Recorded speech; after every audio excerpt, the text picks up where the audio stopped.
তিনটি আলামত পেলে বুঝবেন আপনার সময় দ্রুত ভালো হতে যাচ্ছে, আপনার সময় ভালো হবে এবং আপনার কপাল খুলে যাবে। এই তিনটি আলামত যদি আপনি আপনার লাইফে দেখতে পারেন, অবশ্যই আমরা সকলেই চাই যাতে করে আমি সফলতা অর্জন করতে পারি, আমি আমার সাফল্যের দিকে পৌঁছাতে পারি, গন্তব্য যাতে করে সুন্দর হয়, এটা আমরা সকলেই চাই। তবে অবশ্যই এই তিনটি আলামত যদি আপনার ভিতরে পাওয়া যায় তাহলে মনে করবেন যে আপনি সাফল্যের দিকে এগোচ্ছেন।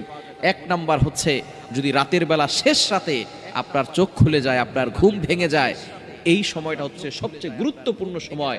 এই সময় যদি আপনার চোখ খুলে যায়, বুঝবেন আল্লাহ তাআলা আপনার চোখটাকে খুলে দিয়েছে যাতে করে আপনি আল্লাহর কাছে কিছু চাইতে পারেন। কারণ রাতের শেষ অংশে যারা নামাজ পড়ে, তাহাজ্জুদের সালাত পড়ে, তারাই সবচেয়ে বড় সফলতা অর্জন করতে পারে। রাতের সালাত ছাড়া কখনো কোনো মুসলিম সফলতা অর্জন করতে পারে না। হ্যাঁ, বেঈমান যারা আছে তাদের তো ঈমানই নাই, তারা কখনো সফল হতেই পারবে না। আর যারা বড় বড় মুসলিম আছে, যারা সফলতা অর্জন করেছে, দেখবেন ম্যাক্সিমাম মানুষই কিন্তু তারা রাতের সালাত আদায় করে, এই জন্য তারা সফলতা অর্জন করেছে। এখন আমরা সফলতা বলতে কি বুঝি? যাদের টাকা পয়সা আছে, অনেকে দেখবেন কোটি কোটি টাকার মালিক কিন্তু নামাজ পড়ে না। আল্লাহর কসম করে বলি, টাকার মালিক দিয়ে কিন্তু টাকার মালিক হলে, কোটি কোটি টাকার সম্পদ থাকলেই তার অন্তরে শান্তি পেতে পারে না। টাকা দিয়ে কখনো সুখ কেনা যায় না, টাকা দিয়ে কখনো শান্তি কেনা যায় না। সুতরাং অনেক বড় লোক এমন আছে, সবজি খেয়ে বাঁচতেছে, গরু খেতে পারে না, ডিম খেতে পারে না, খাসি খেতে পারে না, মুরগি খেতে পারে না, সব ডাক্তার নিষেধ করে দিয়েছে, শুধু সবজি খেয়ে বাঁচে আর 2টা রুটি খেতে পারে। সুতরাং এটাকে কখনো শান্তি বলে না।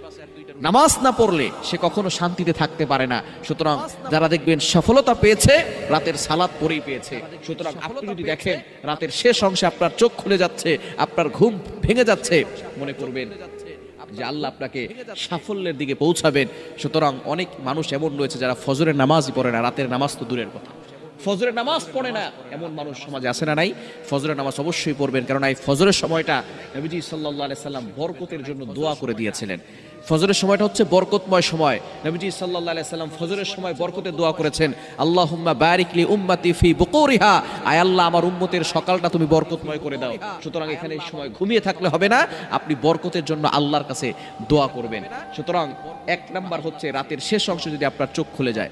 দ্বিতীয় নাম্বার হচ্ছে, যাকে আল্লাহ তাআলা ভালোবাসেন, পছন্দ করেন এবং সাফল্যের দিকে নিয়ে যেতে চান, তাকে আল্লাহ তাআলা বিপদ দেন। বিপদ আসলে আপনি হতাশ হয়ে যাবেন না, বিপদ আসলেই টেনশন করবেন না। অনেক মানুষ এমন আছে, বিপদে পড়ার সাথে সাথে অভিযোগ করে বসে।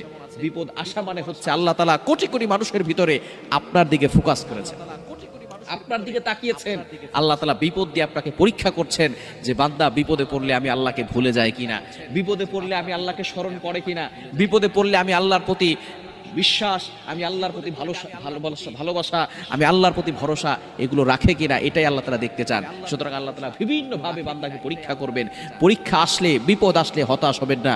বিপদ মুমিনদের উপরে আসবে, যার ঈমান যত বেশি তার উপরে বিপদও তত বড় হবে। সুতরাং নবীদেরকে আল্লাহ তাআলা ভালোবাসতেন, নবীদের উপরে বড় বড় পরীক্ষা এসেছে, আর ঈমানদারদের উপর আল্লাহ তাআলা বড় বড় পরীক্ষা করে তারপরে বিপদ দিয়ে তাদেরকে পরীক্ষা করবেন।